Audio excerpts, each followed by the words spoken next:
Good morning, everyone, and welcome to this webinar arranged by Bergen Global.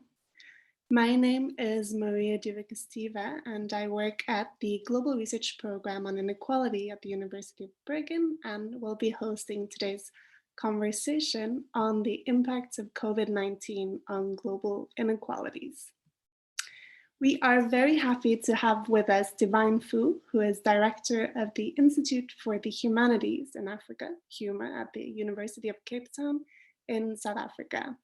Fu is a social anthropologist, having researched Botswana, Cameroon, South Africa, and Senegal, and his current work focuses on the political economy of Pan-African knowledge production.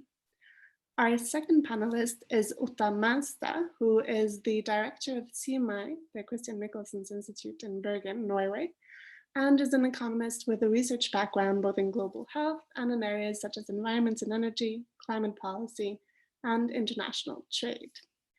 So before we begin, for those of you who have questions, please put these in the Q&A box that you'll find on Zoom if you're joining us through Zoom, or in the comments section if you are watching on YouTube, and we will try to address as many as we can towards the end. How the COVID-19 pandemic is impacting on global inequalities is a large topic, and there are already many commentaries and debates that are ongoing. At HUMA at the University of Cape Town, you've been part of establishing the Corona Times blog, Divine, which has already become a very important space for engaged scholars from around the world to write about the ongoing crisis from perspectives within the humanities and social sciences. So I was wondering if you could start us off by telling us a bit about this project, Divine. Good morning, Maria, and good morning, everyone, and welcome to my bedroom, to my house. And I thank you to GRIP for organizing this panel discussion. Corona Times was established a few months back as an intervention to help us to understand the coronavirus and COVID-19, just to see where we have come from, how we got to where we got to, how it's affecting our lives, and also to help us to imagine and think the future. So it's a collaboration between the Institute for the Humanities at the University of Cape Town and colleagues, in Europe and other parts of the continent, like Vito Laterza, who is the editor-in-chief of the blog right now at the University of Agder, and the Patience Masusa, who is at the Nordic Africa Institute, Lauren Paramo here, and Patience Wenya also in Europe. So, and we have an editorial board which is made up of colleagues, especially young colleagues from across the world, because it was important to also create a space where scholars can begin to connect in a time when borders were becoming, part of our daily lives, and where we could connect and then begin to think. So it's a public engagement project, which is part of what the Humanities in Africa Institute does. That's brilliant. I encourage everyone to check it out on coronatimes.net. We'll share it in the chat shortly as well. So let's start off on the big questions for today. The first one is the biggest one, on what implications the COVID-19 outbreak can have for inequalities between the global north and south, and whether there are ways that the global outbreak of the virus might be revealing some of the underlying political and economic drivers of heightening inequalities. So Divine, I'm going to ask you to start us off again, and then we'll have Uta come in and discuss the same topic. Thank you, Maria. When I was asked to join this panel and also to make a contribution to the GRIP series, I had first said, I should not be commenting on things like this because there is already so much said, and I don't think anyone is qualified enough to be able to be analyzing and thinking through a crisis which has taken almost everyone unawares. I still like to impart the points that we are here because of pre-existing conditions. That's why what the virus tells us, that those who've got existing medical conditions are more vulnerable. And I think that's explains why we are here. The virus, like I have said, does not necessarily exacerbate, the inequalities within. It flourishes on those inequalities within and between countries. And we just need to go back to January this year, when Oxfam released its report, Time to Care, just before Davos, and also that Davos had focused on issues of social mobility and taking care seriously. So this existing inequality, this infrastructure, which we have neglected over time, especially made up of care, which is like women, people, in the care sector, labor rights, the conditions which allow, for people to have a good life, or for social mobility to happen. And if we look back, we can see that we invested so much in an economy of violence, an economy of exploitation. We just need to look back at the investments, in the security sector, the investments, in the military, compared to what we've invested in health.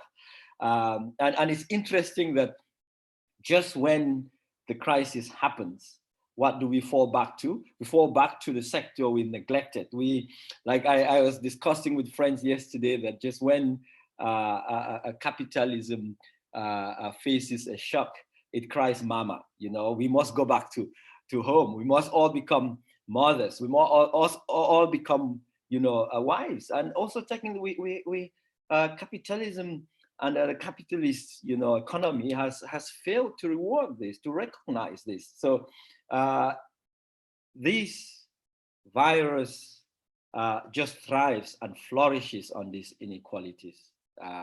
Health sector, health infrastructure. Look at the continent. We are 60 years this year post-independence. We are still talking about countries with 50 ventilators or 50 ICU beds, 60 years post-independence. And you can see that this existing infrastructure through sanctions, through kinds of structural policies that have ensured that we justify the neglect of people.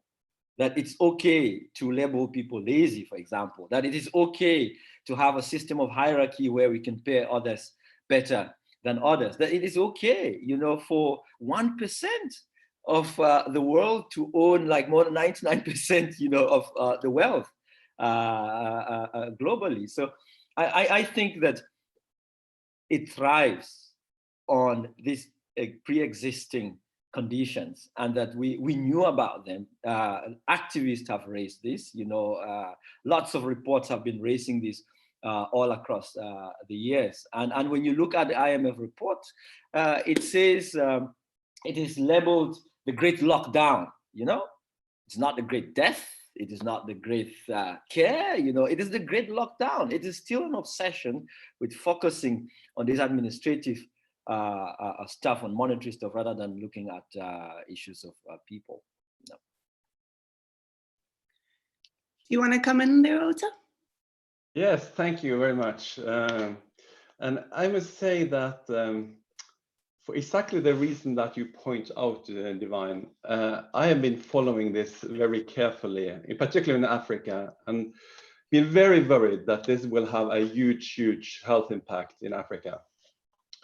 But at the moment, if you look only at how COVID is affecting health inequalities in the world, I must say that, the picture that is coming out now seems to be that actually this may be one of those cases where a disease actually reduces health inequalities between the global south and the global north.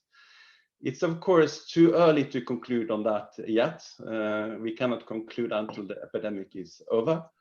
But there are many signs, I would say, and I have followed the figures so carefully over some time, and if you look now at the death toll in Africa, for instance, it's right now at around 2,000 deaths in Africa, on a continent with 1.3 billion people. And if we put that into, for instance, a Norwegian perspective, that would be in Norway 8 deaths. In Italy, it would be 90 deaths. Well, we know Italy now has almost 30,000 deaths. And then we of course may say that, and it's true that this epidemic started later in Africa. But if we now count number of days since the first deaths in Africa, it's now 2 months since the first death in Africa, and it's around 1.5 months in many countries since the first death. And by that time, most European countries were far, far up on the steep curve of deaths. So there is something here. And I think we don't know, but I think it's very interesting to speculate about this, at least. And one of the speculation is that, this is a lot of underreporting. And it would be interesting to have your views on that, Divine. Personally, I think there is a lot of underreporting on testing. But on deaths, I'm more in doubt. There is underreporting everywhere, probably. But COVID breaks out in cities, in places where there are hospitals. Those who become really, really sick, they are really, really sick. I expect them to go to the hospital. And we know there are testing equipments in the big cities in Africa, in every country, almost every country at least. And also, I think the governments have incentives to reveal the numbers because they're imposing strict restrictions on their people, a lot of hardships. And to tell them that this is serious and to get some support for the strict measures, I think to get out with the real death rates is something in their interest, actually. So to me, there are indications now that this is happening more slowly in Africa and elsewhere. And of course, there are hypotheses about why it is so. And the 2 main ones are climate, that a hotter and drier climate, that the virus don't thrive as well there. We know that from influenza, but we are not yet sure about COVID, of course. And the other big explanation is demographics. The fact that in Africa only 2-3% of the population is about 65, while in Europe it's maybe up to 20%. And it was interesting reading this report from the Imperial College London, who drove a lot of the response, across the world against the epidemic. And they did some estimations where they took into account the demographic profile of different countries. And what they show is that if you only isolate the impact of the demographics, Africa will have 75% less death toll than in Europe. That's a huge number. Of course, there are some unrealistic assumptions below that. It's assuming that they have the quality of the healthcare like in China, not the realistic. It's also not taking into account comorbidities or other diseases, but still, it's really significant number. So there are some indications here actually that this might be a disease that is hurting poor countries less. Don't know yet now. But when we talk about inequalities and health, I think it's also interesting to reflect a bit on which diseases that are really causing big inequalities in health in the world. And I think most of us who live in the West now feel we have been through a tsunami, a huge number of deaths every day. And on the peak, it has been around 6,000, 7,000 deaths a day in Europe and the US primarily. Also some in Latin America now. But if you know, it is interesting, I think, to compare with the death toll of the poverty-related diseases that we know are there every day, every year, all the time. And if we just aggregate HIV/AIDS, TB, malaria, neonatal deaths, maternal deaths, diarrhea, malnutrition, those main poverty-related diseases. It's a death toll of 20,000 people every day. 20,000 every day, year in, year out. And Divine, I'm very curious about how this is seen from an African perspective. Is there any reflection about this? There is also an aspect to this, is that these diseases that I just mentioned, most of them are poverty related and are not affecting the population equally, even within Africa. So there are elites, there are others, and so on. But I'm very curious. I don't know if you have any reflections on that. Thank you, Ota. I mean, I don't know if I can provide an African perspective per se, but I mean, I have my ideas and my thinking about this. You're right. I mean, right now, the Africa CDC indicates that global infections, Africa, when compared to global infections, accounts for 1% of global COVID infections right now. And that's a very remarkable figure, because I mean, when you just take the last one pandemic, like HIV, it was about Africa. It was an African disease, it was going to end in Africa. And it's interesting that we, over the time, have learned to domesticate this disease. And when you look at recovery rates, 17,000, recoveries, and just 2,000 deaths, as you have indicated. I think while we could argue that underreporting perhaps might account for this, and you rightly point out, I mean, if underreporting is an issue, it would be a global issue. So that would we would pose the same question to Italy, to Sweden, to Norway, to the US, and I think we should not focus on that. We need to acknowledge that the continent actually, because of his experience with risks, with pandemics, with shocks, had put in place an early response system, especially following the Ebola crisis. If there is one institution or organization that has managed actually to coordinate efforts in any region globally, it is the Africa CDC. It's on the continent, because Europe collapsed, and Italy came to your doorsteps to ask the staff, everybody just blocked the borders, every man to themselves, and COVID for us all, and we've seen that across the world. But the continent is one of the African continents has had this long experience with this risk and with this shock.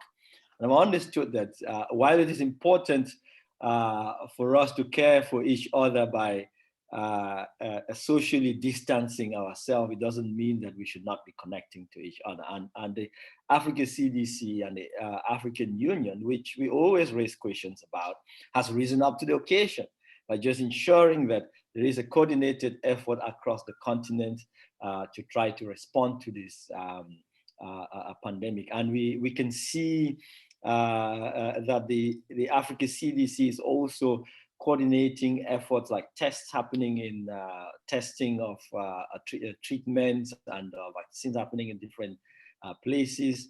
We have seen the production of sanitizers locally from many universities in Senegal. We've seen like at University of Saint Louis, where they're producing, hand sanitizers. University of Botswana producing hand sanitizers. We've seen in Ghana where universities, are sequencing. We've seen that in South Africa. We've also seen in Kenya where local inventors, as well as Senegal, are producing and trying out ventilators just to deal with the fact that the world has shut down, that the response to the virus itself is founded on this inequality, that when you shut down and you have 4,000 ventilators, and there is a country that has just 10 ventilators, already you're thriving on that inequality. So I want to give credit to the continent and give credit to the African continent because of its history and its experience with virus. And I think there's something to learn from it, why we should be cautious in celebrating this or in acknowledging it. I think it is important just to raise that, and you rightly point out, look at malaria, I can't count the number of times I fell ill in malaria. It becomes something that I've learned to live with, learned to survive with, day after day, part of my ordinary life, and the ways in which it distorts, whether it's labor, whether it's production, it's something that we've come to learn and domesticate, over time. Perhaps what we are facing is just that a large part of the northern hemisphere or of the West is just beginning to, come to terms with this, the precarity and the precariousness of this life, of living within a context that is unequal. And we are hoping that this pushes people to begin to go back to the issues that the Oxfam report in January was raising, that the infrastructure of production, the infrastructure of the economy is something that we need to take seriously. There is no economy without people. There is no a fiscus or monetary policies without people. The ultimate aim of these monetary policies, of these fiscal policies, is to make sure that we all have the good life and to deal with these inequalities. So, Maria, you asked about the underlying structures, whether the COVID reveals some underlying structures related to inequality. And one that is particularly stark, of course, is the structure related to the distribution of medical equipment, protective gear, vaccines, etc.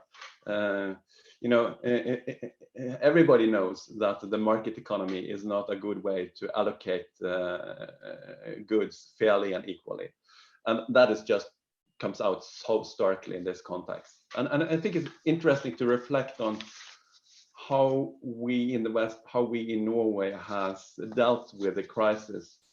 Like what has driven the response is the ultimate goal that nobody should have this disease and be put in a hospital and not have a ventilator. Nobody who needs it should be put in that decision, in that situation. And in fact, we are treating this health service as a human right, and we are putting everything aside. We are sacrificing jobs, income, children out of school in order to give everybody that which we now treat as a human right. And what becomes very stark, of course, is if it's a human right here, why it's not a human right everywhere? I think that is some of the things that appear very, very strongly to me as signs of underlying inequalities.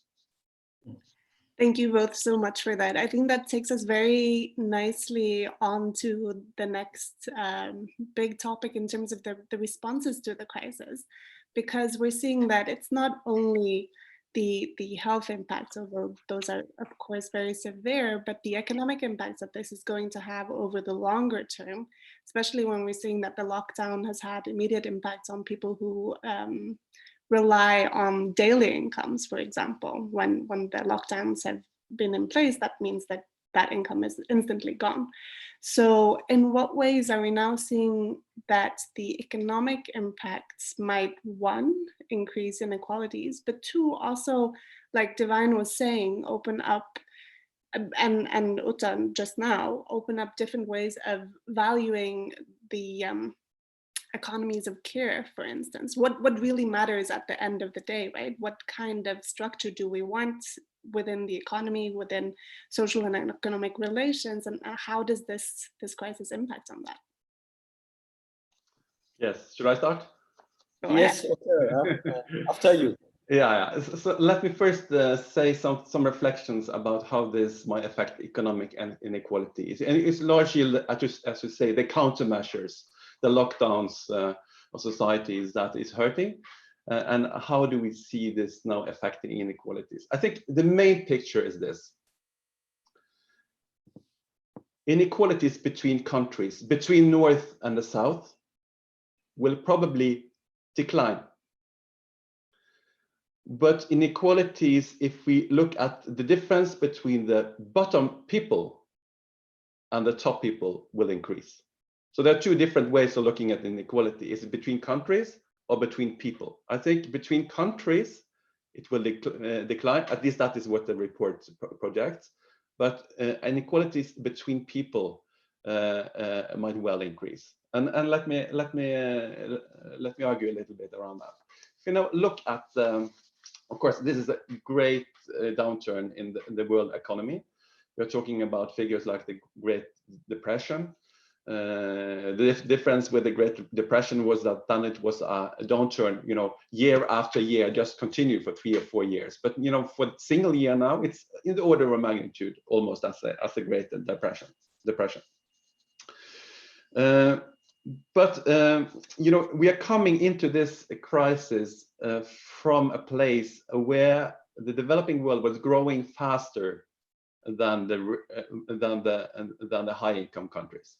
It was a growth rate around 2% in high-income countries, a growth rate around 5% in low-income countries. So we were on a trajectory of catch-up in relative terms. I have to say, though, that when we're talking about these figures in percentage terms, there is a reality below that is about the absolute figures. Even if a country grows by 5%, the increase in absolute living standard outputs is much less than increase of 2% in a high-income country. So the absolute difference is still increasing between countries. So I think that is important to have in mind. But COVID seems to be likely to magnify this difference because it is estimated that the decline in high-income countries will be between 7 and 8%, while in low-income countries between 4 and 5%. So it's hitting harder the high-income economies. And why is that? I think it relates, of course, to the structure of the economies. One important difference between the structure of high and low-income countries is dependency on agriculture. If you look in sub-Saharan Africa, around 30% of GDP is in agriculture. And agriculture is a sector that probably will not be that hard hit by this crisis because people need food, and this is the last thing they compromise on. So it will probably not be as hard hit as many other sectors. What we see in Africa, for instance, is that those countries that are hardest hit are the oil-producing countries like Nigeria, Angola, and after that we have countries that are well connected to the global economy, for instance, exporting raw materials, minerals, metals to China, to Europe, to the US. A few countries also are into value chains in manufacturing, like Ethiopia, Kenya, etc. And then also, of course, those countries that are have a lot of tourists will be very hardly hit. An island like Zanzibar, for instance, is of course very, very badly hit right now. The big picture is that the structure of the economies heavily reliant on agriculture and will not have suffered so much as in high-income countries. Having said that, I think COVID will increase inequalities within countries. And we see that in the West. Look at which sectors are harmed by this. It's the hospitality services, hotels, restaurants. it's in sectors that people are low paid. No, they have no job. So those are the ones that suffer most here. And we see a similar pattern in low income countries. A large informal economy. Many people are suffering there. Many of them are on the edge of poverty or are in poverty already. Informal economy accounts for 90% of employment in sub-Saharan Africa. Of course, many of those are in agriculture. Perhaps 2/3 of those are in agriculture, and not necessarily that bad hit by the epidemic. But there are petty traders, a lot of urban poor in this sector that will be really hard hit. And we know that there are many people who live very close to the extreme poverty line. And the Univider has just published reports about this, and where they're estimating how many people will fall into extreme poverty because of COVID. And the figures are, if consumption of the poor fall by 5%, it's like 100 million more people into extreme poverty. These are, of course, very rough calculations, but many poor will suffer much bigger reductions in income than 5%. If you think of these in the informal sector, in the urban centers, and so on. So I think this is the really, really big worrying part about when it comes to inequality, that it will increase inequalities within low-income countries. The public sector workers, they are okay. They're okay here in Norway. We get those salaries. Also in poor countries, public sector workers are less hit. But there will be a widening gap, and that's why I think the gap between the richest and poorest in the world will increase because of this. Of course, this can be prevented, through public measures. Sorry.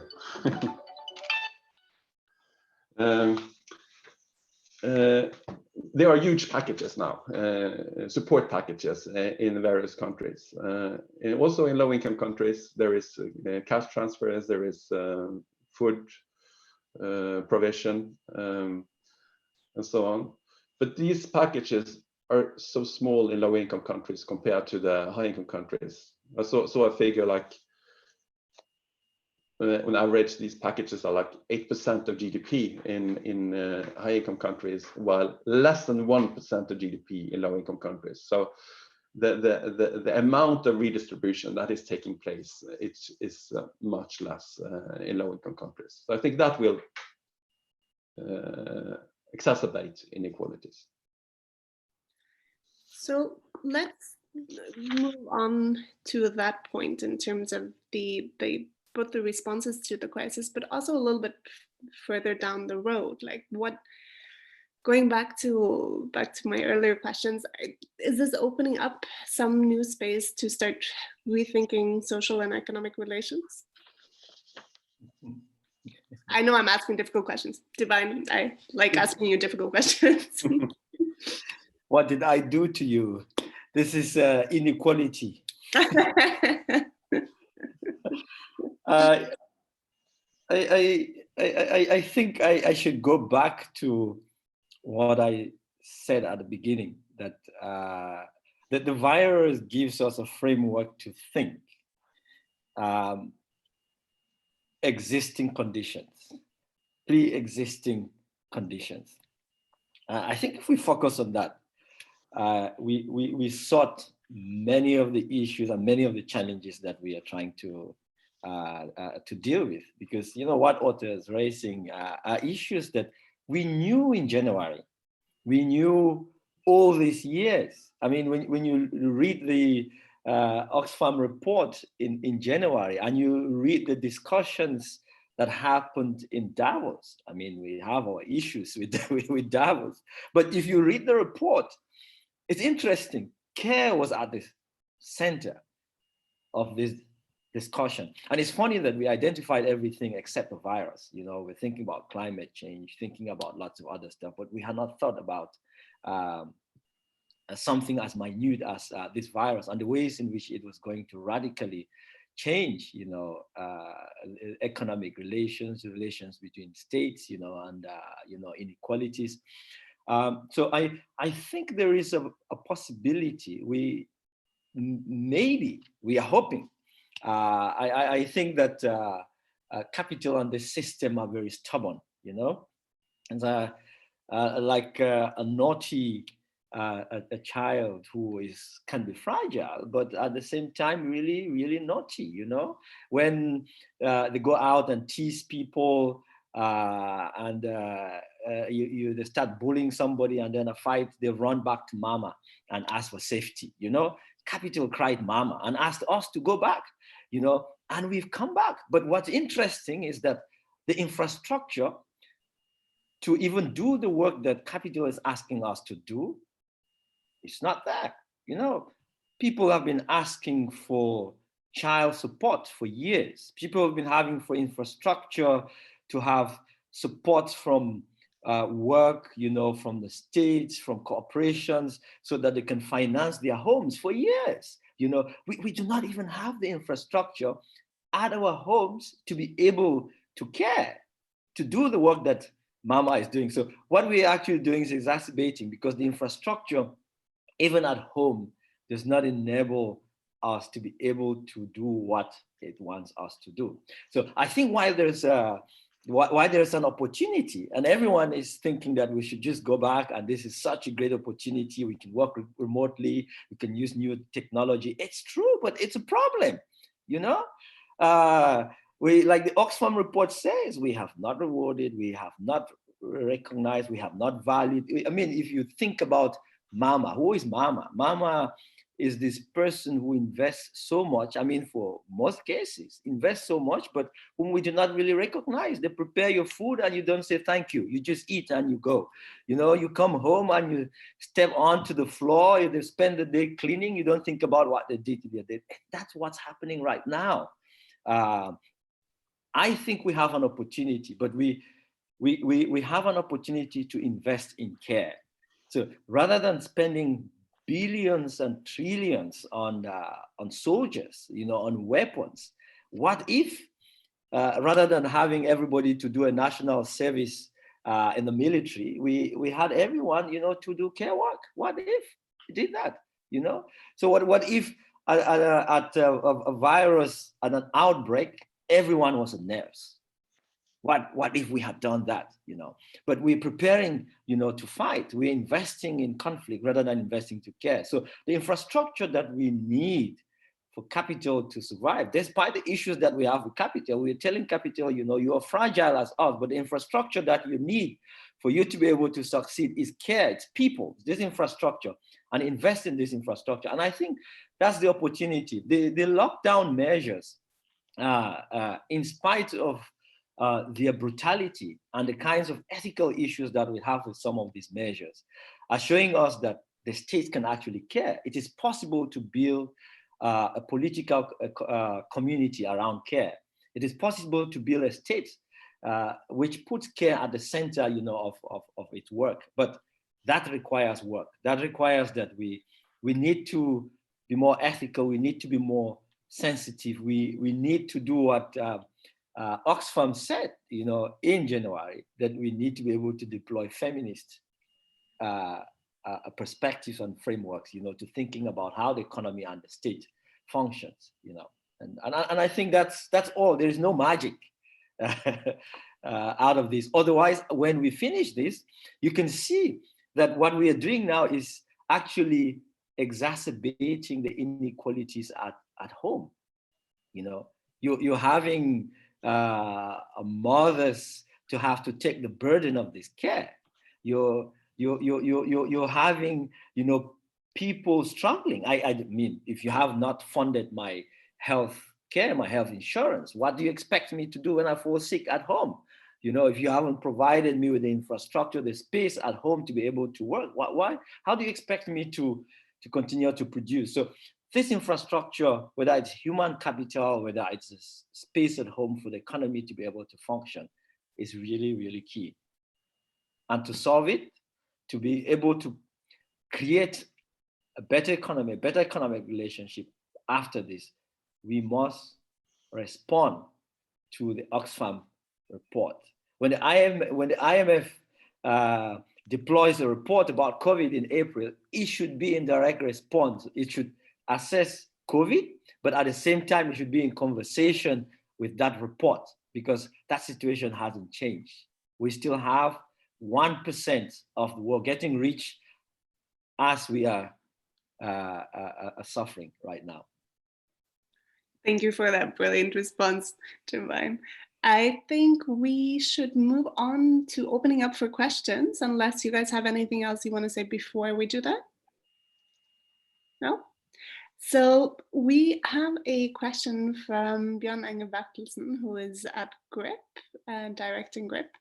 And I'm going to read the question because he has very elaborate ways of writing. So I'm going to make sure I don't change any of the content. And he writes, from my point of view, the COVID-19 crisis has generated quite problematic forms of renationalized territories across the globe, also with challenges made against the WHO, for instance, from the American presidency. In light of a surge of nationalism and rampant right-wing populism across the board, what do you see as the ways forward towards establishing new and vibrant global and transnational ways of dealing with global inequalities? So another tough one. Okay. Yes. Thank you, Björn. Yes. Yes. I reflected a little bit on the issue about globalization, nationalization, etc. Because there are many discussions now whether we will see more nationalization, less multilateralism in the wake of COVID-19. And you're right that we've seen those responses in the health area, WHO, etc. But in a way, I think the US is an outlier. Seems to me that most other countries are well aware that this issue needs global cooperation. So it this week through the EU G20 meeting without the US present, though. We're really coming forth and trying to make a global effort on this. So I think when we are talking about dealing with the crisis itself, I think there is a lot of good things going on.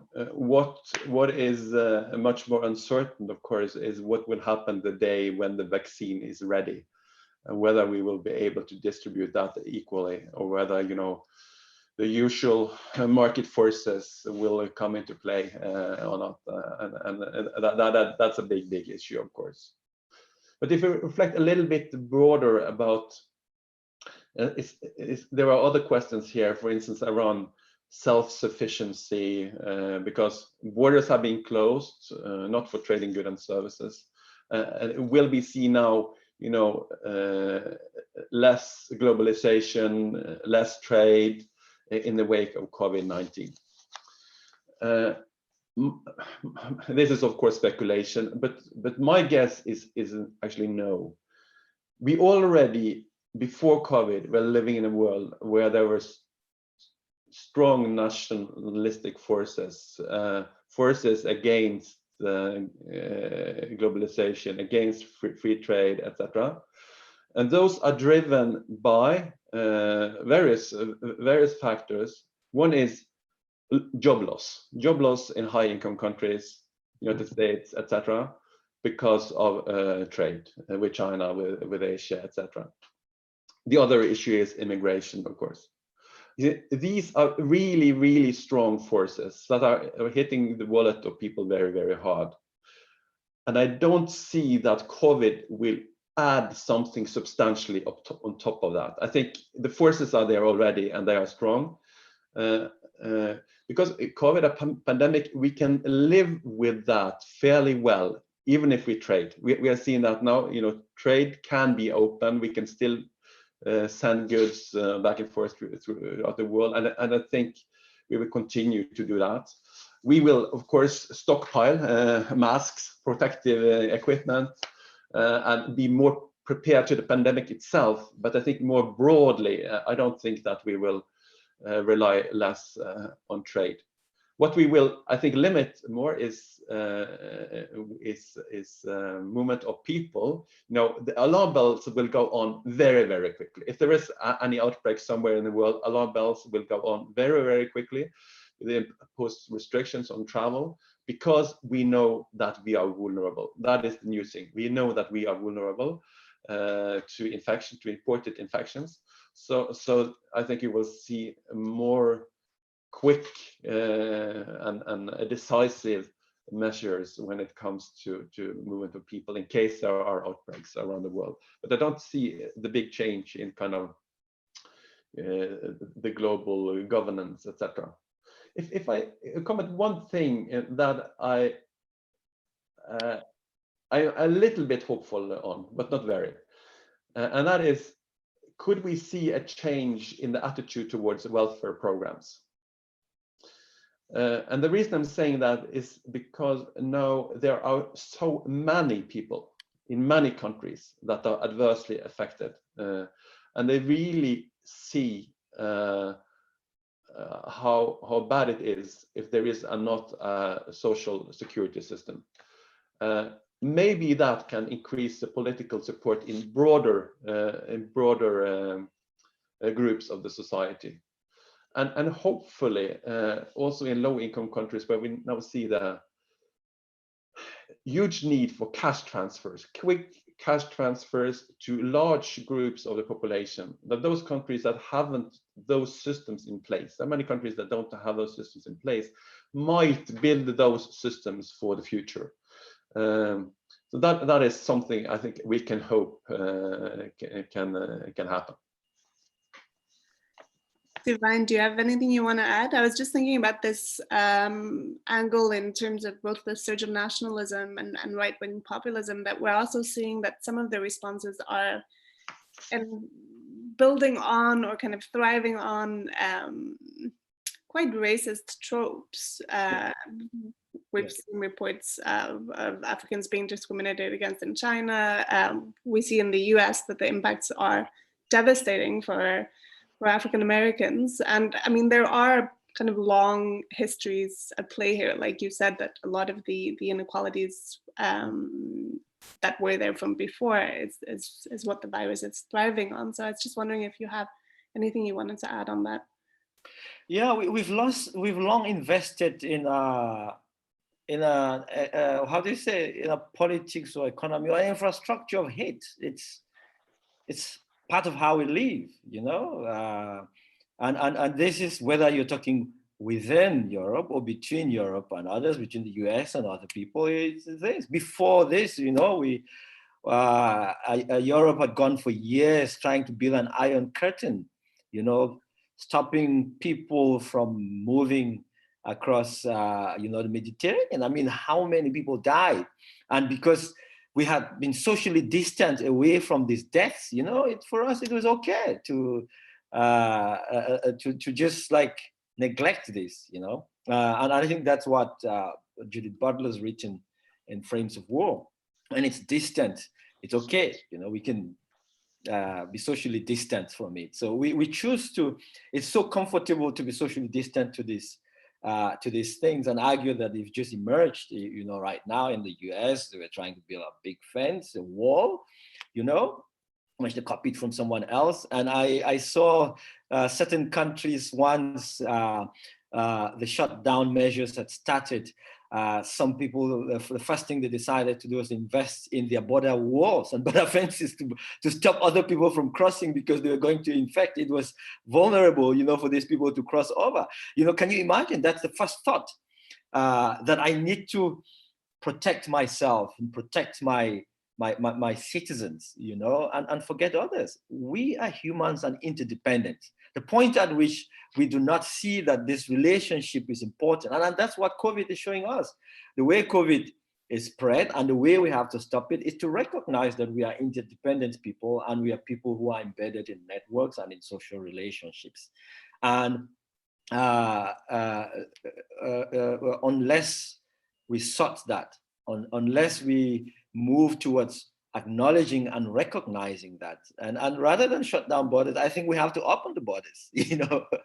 We need to find ways to begin to connect to each other. In this silence, we should find ways each, because we've all faced an existential threat, to understand that first, we are not the center of the world. We are trying to deal with microorganisms that the biggest weapons, missiles, cannot shut down. Unfortunately, you can deploy an army of 1 billion, they're not going to solve your problem.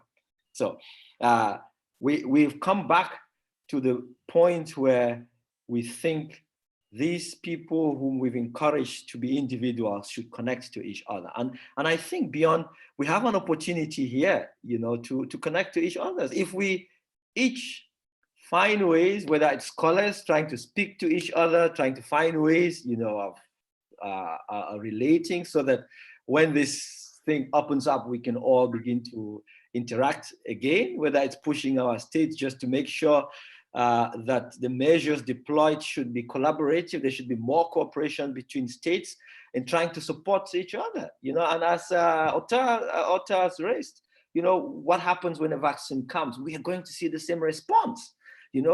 We here will be waiting to have those biblical deaths that have been predicted on the continent, because you have to prioritize, certain states, market forces come in, we're still going to get excluded.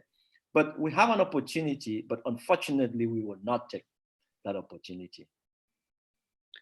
So I think we're going to try to take one more question before we wrap up the session. We have a question from Sarah, who says that she very much appreciates the concept of societies of care as a remedy, but that she's a bit worried in terms of how governments are responding, that it seems more to be self-serving power grabs, she writes. So her question is, to what degree might governments voluntarily relinquish control back to the populations in a democratic way, or might they use the COVID-19 responses to further entrench security states? Obviously, this is, depending on the country, but do you have any input on that? Yeah, I don't think it will change. I think we all have issues with the lockdown raises lots of ethical issues. We all have lots of concerns because we're going to lose the space for public discussion, for public debate. We are seeing what it's doing on the poor. We're seeing what it's doing on the vulnerable. We're seeing what it's doing on the policeable. The people being policed are people who are policeable. They are not those who are in spaces where, they can go out swimming to a swimming pool in their houses. They're people who are really vulnerable, people on the streets, people who really cannot afford, meals per day, people who are really homeless. We've seen what it's doing to violence, how it increased gender-based violence, and violations across the world. It's not just on the continent, and look at Europe, look at France, look at the UK, look at the US, you can see what it's done. So I don't think that states will relinquish, open up more space for democratic work. We're just going to see more centralized states happen. But what could happen is that we, especially scholars, academics, activists, need to push the state more, to organize itself around care and to measure its performance around care. And it's not just states, it's also institutions. We can start by small. My university should be able to invest more in caring for me. I think that's a basic step because now it wants me to do remote teaching. It wants me to do remote research. It wants me to continue the work in my bedroom. So it should be able to care for me. And I think by doing that, we're going to move to a space where we will gradually push the state to relinquish some of those power controls or to open up democratic spaces. But I don't see that happening anytime soon. It's going to take long. Uta, do you have any comments on that or anything you want to just a small one. I think it's a really good question, and we really don't know. It's very important to follow how this is affecting democracy. One thing is whether it will increase democracy, but will states give back the space and when that they now have taken. I just wanted to give one nuance to that picture that the authoritarian regimes are now using every opportunity to control their people. And I've been following the debate in Tanzania a little bit, and we have a government there now that is, at least trying to use their powers in many ways that is not in line with usual democratic principles. But in this case, in the COVID, Tanzania is one of those countries that has not used the opportunity to have very, very strict lockdowns, etc., like many others. And in fact, the political opposition has accused the government for not being strict enough. Yeah. So there are some nuances to this picture. I just wanted to comment that. Yeah. Good. I mean, the nuances are important, but also just to say that why we recognize and acknowledge that states are actually doing all they can do, to care for people. We have seen historically that once states can access to this ultimate power, it's very difficult to relinquish them back. And I don't see that happening. We are still living under security regulations from 9/11, where we on the continent with the Sahel, and with terrorism, you have these regulations that continue to take away the space for civil liberties. And now with the shutdown and the lockdown measures, one of the sectors that's not actually being supported enough, it's civil society. We're going to see many of these civil society organizations that used to pose a lot of questions and do checks and balances, they're going to disappear because they don't have the resources to continue. So when this returns, we are back to old times. I think that underlines the importance of scholars doing public engagement and continuing critical work. Like you said, we don't know what the outcomes of the crisis is and whether a lot of critical voices in civil society might disappear. So I think we need to wrap up. We're about on time. Just like to thank you both so very much for joining us today. I also want to thank Bergen Global for arranging the seminar, Anya and Maria, who's been helping us making this happen. And before we go, I just want to recommend, like I mentioned earlier, to anyone who's interested, to check out Corona Times on coronatimes.net. It's an amazing collection of interventions. We also have a collection of interviews, including one with Divine, on our web pages on inequality.org. And again, thank you to everyone who's been listening, asking questions, and I hope we will see you all again in the future. Thank you.